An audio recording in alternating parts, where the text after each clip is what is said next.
Have you delegated something important and still feel like you're being pulled back into the weeds? Stay tuned for our analysis of the issue and, most importantly, how to escape. Hi, Shannon Waller here, and welcome to Team Success. I was inspired to do this podcast based on a comment from a fabulous, wise client named Laura last week. And she said something that kind of stopped me in my tracks. And she goes, I figured out I didn't have the right who. Her positive focus was that she had let go of one and hired another one. And she said, and the clue was, this is what I want to share with you. The clue is that she said they were keeping me in the weeds. She was still stuck doing this particular activity. Now, in this case, it was SEO. Some of you are very familiar with that, search engine optimization. So she hired a new person who was transformational in that regard. But it's interesting, as I was thinking about keeping you in the weeds, I thought, I don't think I've articulated the challenge sometimes, or how do you know when to subtract someone? How do you know when to make a change, especially if you already have a who in place? That can be really hard. But that whole keeping you in the weeds idea, I thought, I definitely want to go down that path. So here we are. This is why I want you to think about the current list of things on your plate, things that you are tackling, things that you feel like you're responsible for, and which things you've delegated, but they sort of keep coming back to you. Or if you've delegated something, but they require a lot of hand-holding. And this is not just the first few weeks, but kind of ongoingly over weeks, months, hopefully not years. Oh my Lord. But anyway, let's stick with months, shall we? That's a little bit safer. And eventually you notice that you're not able to operate in your unique ability. And that is really what's holding you back. And that's what's frustrating. And so my goal is, if you're in a situation where you realize, I thought I had effectively delegated this to someone else, or elevated in EOS, entrepreneurial operating system terms, but really I'm not that freed up. Maybe some little red flags are going up in your mind. Maybe there's some little pings in your thinking. So I think it's just really important, because often I know I make excuses. I think maybe I haven't trained them well enough. I did talk about this in multiplication by subtraction. I think it's me. But the truth is, if you've given them a good shot, if they're not starting to show the fact that they can take initiative and take leadership and actually give you direction after 3 months, you may not have the right fit person. So here are some signals that you have outgrown this person. One is they've hit their ceiling of complexity. They have maxed out. And what's interesting is this can be a new person you've hired and they just kind of tap out, especially if you're a fast mover. If you have a fast brain, if you've got a company that moves at lightning speed, guess what? You need team members who can keep up. And that's a thing. I used to think everyone was kind of the same. Turns out that's not true. So they may have hit their ceiling of complexity. And their ceiling of complexity can be cognitive, just past where their learning has gotten them to. It could also be maybe they're not completely motivated from an affective standpoint, or maybe they don't have the right fit talents, their conation, maybe their conative capabilities are not what's required for the role. So they can kind of tap out in their ceiling of complexity in a couple of different ways. What happens is the team stays tactical instead of moving into strategy. And that is really frustrating. I had a recent experience of that myself. And it's like, then you're stuck reacting, not creating. We don't want to stay in the reactive zone. And instead of gaining energy, it drains your energy. You're like, I have to go back into this again. So it could be that part of your business, like maybe it's SEO, maybe it's handling team issues, maybe there's a finance issue, maybe there's a content creation issue, maybe there's some other technological issue. And you're like, I keep getting dragged back into this. This is a clue. I want you to pay attention to these things. And the other one is when there's a lack of proactive leadership, when they're kind of always responsive. And I have to tell you, sometimes this can be subtle. In my experience, they show up, they can show up well in meetings. They're like, okay, what are you looking for? What can I do for you? Which is not terrible. I will take it over someone who just has no responsiveness.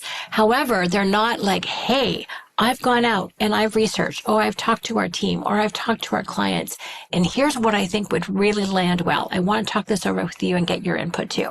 They're not proactive about doing that. And when someone does do it, oh my gosh, I light up. How I know when to pass the baton, which is my analogy for this, is when someone has more creativity about this particular activity, could be coaching a particular workshop or working with a certain group of people, when they have more creativity and excitement than I do. And until that point, I have held on tight to that particular thing. But when someone shows me they can do it as well or better than I can, bam, it is yours. And I am very happy to pass that baton. Until that moment, though, I have been known to hang on. No surprise there. So what are the consequences of staying too long? Again, it's easy. I mean, when it's a newer person, you're still kind of constantly evaluating, but sometimes people can really get kind of stuck, especially if they've been around for a long time and maybe their growth has plateaued as your company has grown, and that can be a real challenge. So what happens is you and your team lose momentum because you're trapped in the details. You're not freed up or leveraged from them.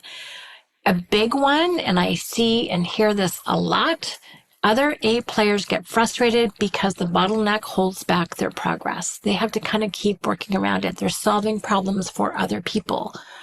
Oh my gosh. You want to free up your A players so they can do that top quality work. They can make that big impact and that big difference. If they're getting dragged back down into the weeds, you are losing money, right? It is costing you either sales or it's costing you efficiency on the backstage. So really, if your A players are getting frustrated, please, please, please pay attention. And then also, you end up resenting someone who once added real value, which is often harder to handle emotionally than spotting a bad hire. Again, a bad hire, we're kind of waiting. We're kind of testing them out. But when it's someone who's been around for a long time, we're attached, and you're probably pretty loyal, and you care about them, and you know details about their personal life, and you know details about them as a human being. So emotionally, this is very, very challenging. In multiplication by subtraction, I've got a rating scale of levels of difficulty, 1 to 5. And I have to tell you, senior leadership and legacy team members, well, senior leadership is a 5 out of 5, legacy team members, a 6 out of 5. It is by far the most challenging situation to handle.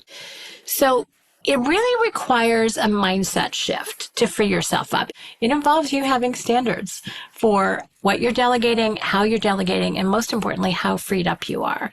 So it's important for you to realize it's really not about loyalty.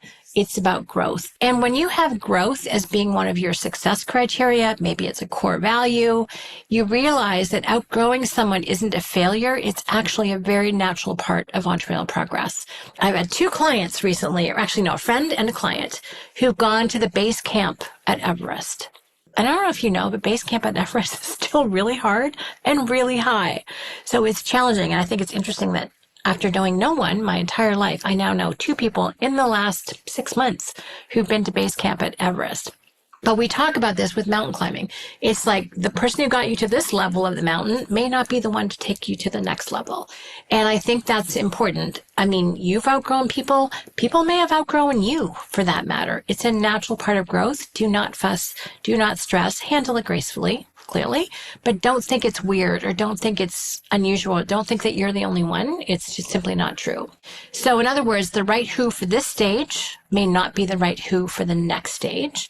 And your role is to keep evolving your who's to match where you and the company are going. If not, you will absolutely guaranteed hit a plateau. Or worse, you think you're winning, but you're not. There's a great expression came up in a particular workshop, which a couple of people I know have been quoting, is that you're losing so slowly you think you're winning.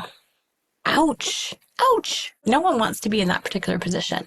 So again, it's one of those, all right, let's pay attention to this. Again, when you have growth as something that's really important to you, you almost develop different sensors for who is growing, who's settling, who can really reach to this next level.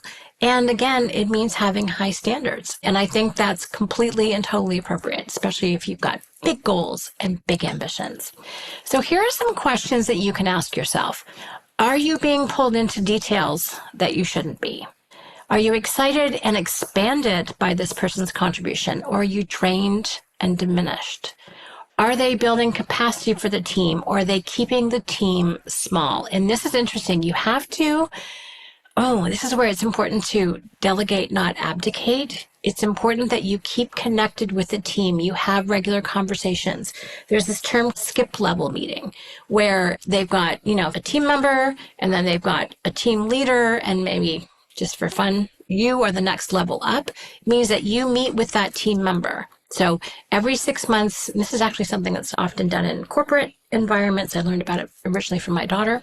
So that means you stay connected. Yes, it adds more conversations into your calendar, but this means you can keep your fingers on the pulse. You can actually know how people are doing. And so you can kind of tell when people are feeling diminished or whether or not they're actually being expanded. And that's really, really key. And certainly for strategic coach, given that one of our core values is unique ability and positive and collaborative teamwork, if someone is feeling squished, very technical term, someone else's talents, it's not always someone being mean. It can be someone wanting to play the status game and keep everyone around them small. I've had that. Sometimes they think their way is the right way, and they're not actually able to recognize other people's strengths and capabilities and help develop those. And that's a danger. You will not have a unique ability team if it has to be one person's way.